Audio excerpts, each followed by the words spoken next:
Bonjour, dans la vidéo de ce soir, nous allons aborder la réserve d'urgence. Pour la plupart d'entre nous, ceci est déjà quelque chose de découvert et même parfois déjà intégré dans nos préparatifs. Dans cette vidéo, je vais non seulement réinsister sur l'importance de ces fonds d'urgence, mais aussi vous expliquer comment je les ai intégrés à ma propre préparation. Avant de vous donner ma définition de ce qu'est la réserve d'urgence, il me paraît essentiel de préciser que c'est un système intégré à deux autres types de réserves. En effet, dans le cadre de ma résilience économique, j'ai trois niveaux de réserve. Les mini-réserves, qui me permettent dans chaque thématique de mon budget d'avoir une capacité de tampon. La réserve courante, qui me permet de réagir à une dépense inattendue, non budgétisable et qui dépasse la résilience offerte par les mini-réserves. Et ensuite, les fonds d'urgence. Ma réserve d'urgence n'est donc pas prévue pour pallier à une dépense inattendue, ça c'est le job des deux autres réserves. La réserve d'urgence est en fait là pour m'aider à traverser une période de difficulté. Perte d'emploi, problème de santé, perte de revenus. C'est donc une réponse à une situation de crise et non pas un incident budgétaire isolé. Pour pouvoir durer durant cette crise, cette réserve doit être généreusement garnie, 6 mois de revenus. Si vous êtes seul, 6 mois de vos revenus seuls. Si vous êtes en couple, 6 mois de revenus du couple. Ce montant, avec une économie de crise où vous allez plus que jamais vous serrer la ceinture, devrait vous permettre de retomber sur vos pattes. N'oubliez pas que comme personne prévoyante, votre stock alimentaire et non alimentaire va vous permettre aussi d'accuser le coup. 6 mois de revenus, ça peut vous paraître beaucoup. Rappelez-vous que cela se fait progressivement et pas un jour.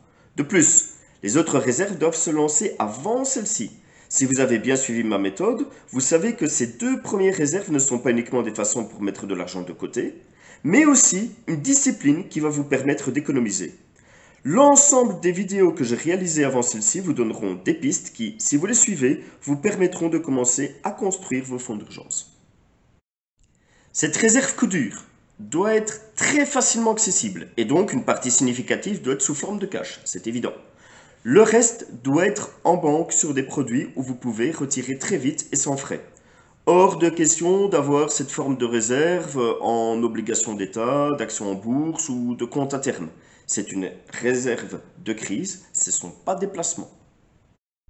On pourrait se poser la question du pourquoi pas tout en cash. Caché correctement chez soi, sous le matelas.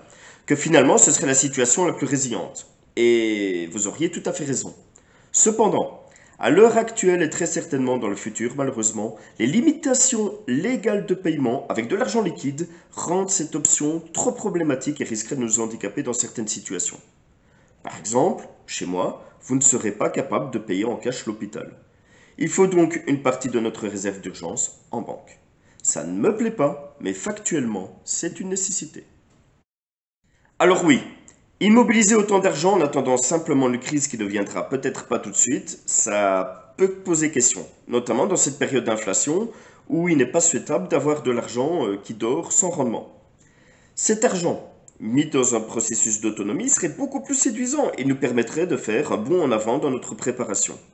Tout ça est vrai, mais il ne faut pas oublier qu'une période de crise financière peut nous tomber dessus à tout moment, et généralement ce ne sera pas au meilleur moment ou celui qui nous arrange le plus.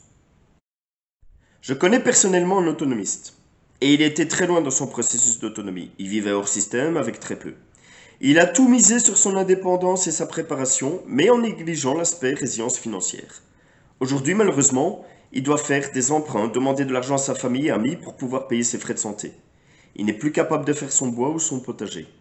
On reparlera sûrement de son cas et de tout ça dans une prochaine vidéo, mais clairement aujourd'hui, il regrette de ne pas avoir mis de l'argent de côté, tout ça pour vivre un idéal. Tout ça car il a manqué de polyvalence, de flexibilité dans ses choix de vie. La préparation est une belle assurance, mais elle doit tenir compte du monde dans lequel on vit, et ce monde, c'est aussi un monde d'argent.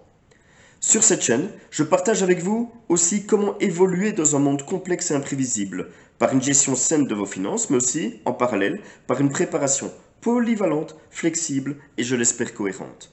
N'hésitez pas à vous abonner et surtout préparez-vous.